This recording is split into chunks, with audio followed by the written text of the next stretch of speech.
Hello students, welcome to my YouTube channel let's study. आज की इस वीडियो में हम जानेंगे role of grammar in learning a language.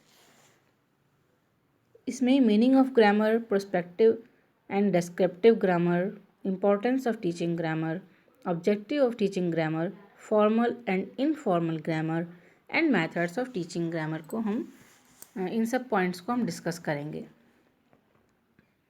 Start करते हैं आज की वीडियो। इसमें सबसे पहले हम देखते हैं role of grammar in learning a language. इसको जानने के लिए मीनिंग ऑफ ग्रामर फर्स्ट हम देखते हैं। ग्रामर किसे कहते हैं? What is the meaning of grammar? A set of rules and principle to speak and write a language in a correct manner. ये एक ऐसा सेट है रूल्स और प्रिंसिपल का जिससे कि हम जिससे हम लैंग्वेज को करेक्ट मैनर में लिख सकते हैं और बोल सकते हैं।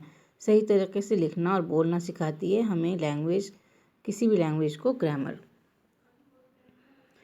ग्रामर वर्ड जो ड्राइव हुआ है वो हुआ है ग्रामेटिक वर्ड, जो एक ग्रीक वर्ड है उससे, which means art of letter, जिसका मतलब होता है शब्दों की कला।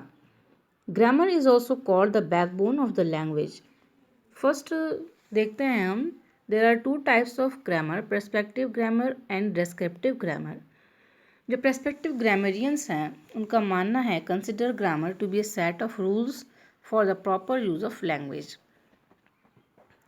वो कंसिडर करते हैं ग्रामर को प्रॉपर यूज़ के लिए एक सेट ऑफ रूल है ये। अगर हम किसी लैंग्वेज को प्रॉपरली बोलना चाहते हैं या लिखना चाहते हैं, to speak and write a language properly, then we should learn set of rules, है ना। हमें जो सीखना पड़ेंगे सेट ऑफ रूल्स, कुछ नियमों को सीखना पड़ेगा।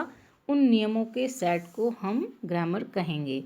If you break this rule, और अगर हम इन रूल्स को तोड़ते हैं, इन रूल्स के खिलाफ चलते हैं, you are speaking writing incorrectly, आप लिख रहे हैं और बोल रहे हैं इनकरेक्ट मैनर में।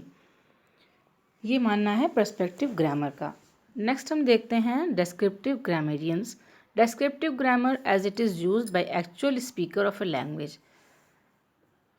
जो इसके लैंग्वेज के एक्चुअल स्पीकर हैं, नेटिव स्पीकर हैं, जैसे कि वो लैंग्वेज को बोलते हैं, उसको डिस्क्रिप्टिव ग्रामर कहते हैं, जो कि जज नहीं करती है लैंग्वेज को करेक्ट और इनकरेक्ट मैनर में, कि आपने करेक्ट बोला या इनकरेक्ट बोला, according to rules.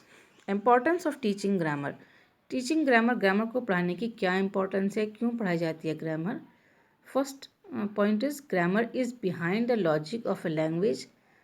It provides an insight into the sentence of a language. Next point, grammar is the study of words and the ways with words work together. Grammar words की study है और उसके साथ साथ एक ऐसा तरीका है जिससे कि हम words को जोड़कर लिखना और बोलना सीखते हैं। Grammar helps to frame the sentence. Grammar हमें सिखाती है sentence कैसे बनाने हैं with proper knowledge, so that other people, जिससे कि जो दूसरे लोग हैं वो कैन अंडरस्टैंड, सही समझ सकें, what you are exactly wants to express, कि आप क्या एक्सप्रेस करना चाह रहे हैं, क्या बताना चाह रहे हैं, उसको एग्जैक्टली वो समझ सकें। ऐसी लैंग्वेज आपको बोलना सिखाती है grammar. We study grammar to speak in a clear and more effective manner. A person who has unconscious knowledge of grammar, एक व्यक्ति जिसके पास ग्रामर की अनकॉन्शियस नॉलेज है, उसने कॉन्शियसली या बाय एफर्ट उसको नहीं सीखा है, वो उसके लिए सफिशेंट है अगर वो सिंपल लैंग्वेज बोलता है, सिंपली उसको यूज़ करता है डेली लाइफ में। बट दोज हु विश, लेकिन अगर कोई ये चाहता है to communicate in an artful manner, एक आर्टफुल मैनर में कम्युनिकेट करना चाहता है अच्छे तरीके से, तो उसको understanding will seek depth of understanding and proficiency, अगर वो प्रोफिशेंसी चाहता है और अंडरस्टैंडिंग चाहता है लैंग्वेज की, that the study of grammar provides, तो वो उसे प्रोवाइड कौन करेगा? ग्रामर। वो उसे ग्रामर से सीखनी होगी प्रोफिशेंसी और आर्टफुल मैनर में लैंग्वेज को कैसे बोला जाए, कम्युनिकेट कैसे किया जाए, इन चीज़ों को सीखने के लिए ग्रामर को सीखना होगा। ग्रामर उसे प्रोवाइड करेगी ये सब बातें। टीचिंग ग्रामर, ग्रामर को पढ़ाने के क्या ऑब्जेक्टिव्स हैं? First, to enable the learner speak and write correct English, जिससे कि जो लर्नर हैं वो लैंग्वेज को, इंग्लिश को सही बोल और लिख सकें। To help the learner identify the mistake in spoken and written language, learner की हेल्प करना मिस्टेक्स को पहचानने में। To enable the learner identify and recall parts of speech को आइडेंटिफाई कर सकें और उनको रिकॉल कर सकें। To acquaint the learner with basic structure of English language के बेसिक स्ट्रक्चर को पहचान सकें। There are two types of grammar, formal grammar and functional grammar. Formal grammar वो जो कि हम फॉर्मली किसी इंटरव्यू में, किसी टेस्ट में, किसी बुक में हम पढ़ते हैं, वो सब फॉर्मल ग्रामर है। एंड इनफॉर्मल जो डेली लाइफ में हम यूज़ करते हैं वो इनफॉर्मल है या फंक्शनल है। Formal grammar known as traditional theoretical prospective grammar. It is not based on its day-to-day functional ability. इसको day-to-day functional ability पर डिपेंड नहीं किया था, बेस्ड नहीं है ये। It is taught with the help of grammar book. इसको grammar की बुक के सहारे से पढ़ाया जाता है। It lays emphasis on drilling of its rules and definition. Rules और डेफिनेशन को ड्रिल करना, उनको याद रखना, उनकी प्रैक्टिस करना इसमें एम्फेसाइज किया जाता है। Rules of grammar are consciously drilled by the learner. Grammar के रूल्स कॉन्शियसली ड्रिल किए जाते हैं लर्नर के द्वारा। Formal grammar is taught deductively, और इसको डिडक्टिव मेथड से पढ़ाया जाता है, जिसमें कि रूल्स पहले आते हैं, डेफिनेशन और रूल्स बताए जाते हैं, फिर एग्जाम्पल दिए जाते हैं। अब हम देखते हैं फंक्शनल ग्रामर क्या होती है। It is known as descriptive और incidental grammar. It is based on its day-to-day functional ability.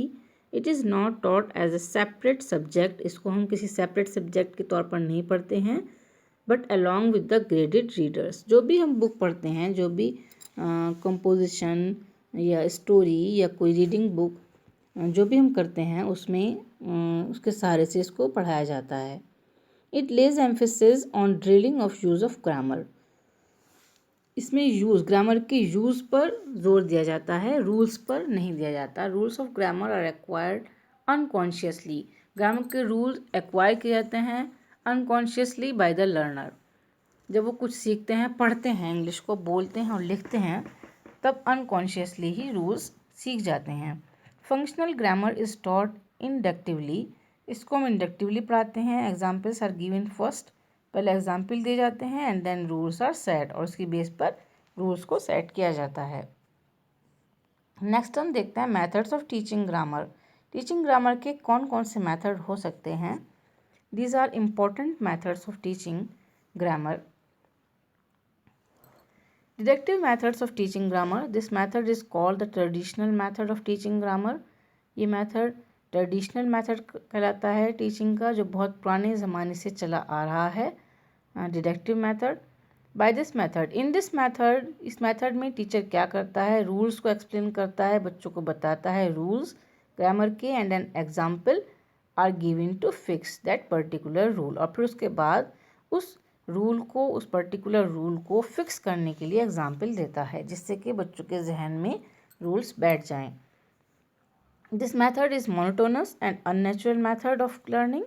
Lack of practice in usage of English grammar. इसमें जो प्रैक्टिस है उसकी कमी है, यूज़ की कमी है, इंग्लिश ग्रामर का यूज़ कम है, कैन नॉट प्रोड्यूस, जिसकी वजह से गुड इंग्लिश स्पीकर और राइटर प्रोड्यूस नहीं हो पाते हैं इस लैंग्वेज को सिखाने से, इस तरह से, इस मेथड से, ग्रामर को सिखाने से। नेक्स्ट होता है inductive method of teaching grammar. This is an important method. This method is modern as well as natural method of teaching grammar. First examples are presented. पहले इसमें एग्जाम्पल दिए जाते हैं before the student and with the help of students, और फिर students की help से, उनकी सहायता से ही ऑब्जर्वेशन किया जाता है और जनरलाइजेशन किया जाता है। एग्जाम्पल जो दिए गए हैं वो स्टूडेंट से पूछे जाते हैं उनके बारे में, और उनके ज़रिए रूल्स सेट की जाते हैं। रूल्स आर इंट्रोड्यूस लेटर, और उसके बाद में रूल्स बताए जाते हैं। This method creates live atmosphere. ये मेथड लाइव एटमॉस्फेयर पैदा करता है, क्योंकि क्लास में स्टूडेंट और टीचर दोनों एक्टिव रहते हैं। And increase student participation in learning, और लर्निंग में स्टूडेंट का पार्टिसिपेशन भी ज़्यादा होता है इसमें। इसलिए इसको अच्छा मेथड समझा जाता है। It makes student think, learn and practice the usage of English grammar in communication. Incidental method of teaching grammar. Incidental method क्या होता है? जिसमें हम जब कभी कंपोजिशन पढ़ रहे हों, कोई टेक्स्ट बुक पढ़ रहे हों, कुछ भी रीडिंग कर रहे हों किसी बुक की, तब हम बीच बीच में जो ग्रामर के रूल्स सीख जाते हैं उसको हम incidental method of teaching grammar कहते हैं। This method is also known as reference और correlation method. This method is used incidentally while teaching the textbook, composition or translation. Teacher explains grammatical rules and their implication by correlating them to textbook, composition और translation. textbook, composition और translation के साथ correlate करके grammar के rule बताते हैं teacher. इस method में अलग से एज अ सब्जेक्ट उसको नहीं पढ़ाया जाता है। Informal method of teaching grammar का इनफॉर्मल मेथड क्या है? This method emphasises the use of grammar rather than rules of grammar. Informal method अभी हमने सीखा, इससे पहले भी जब फॉर्मल और फंक्शनल मेथड सीखा। फंक्शनल मेथड ही है ये, फंक्शनल ग्रामर है एक तरह से, जिसमें क्या होता है, जो रूल्स हैं, रूल्स ऑफ ग्रामर को कम जोर दिया जाता है, उन पर एम्फेसाइज कम रहता है, ग्रामर के यूज़ पर एम्फेसाइज ज़्यादा रहता है। Teacher use this method in formally. Correlating student homework. Student के होमवर्क और क्लास वर्क के साथ ग्रामर को कोरिलेट कर इसको पढ़ाते हैं। Teacher briefly explain the use of grammar. Briefly explain करते हैं ग्रामर के यूज़ को स्टूडेंट के सामने एंड करेक्ट देयर मिस्टेक, और उनकी मिस्टेक को करेक्ट करते रहते हैं बीच बीच में। This method is useful in early stage of language learning. Language learning की जो अर्ली स्टेज हैं उनमें ये मेथड ज़्यादा इफ़ेक्टिव रहता है। तो इस वीडियो में हमने कई सारी चीज़ें सीखी। आई होप आपको वीडियो पसंद आई होगी। अगर आप वीडियो को पसंद करते हैं तो उसको लाइक और शेयर ज़रूर करें please. Thank you very much to watch this video.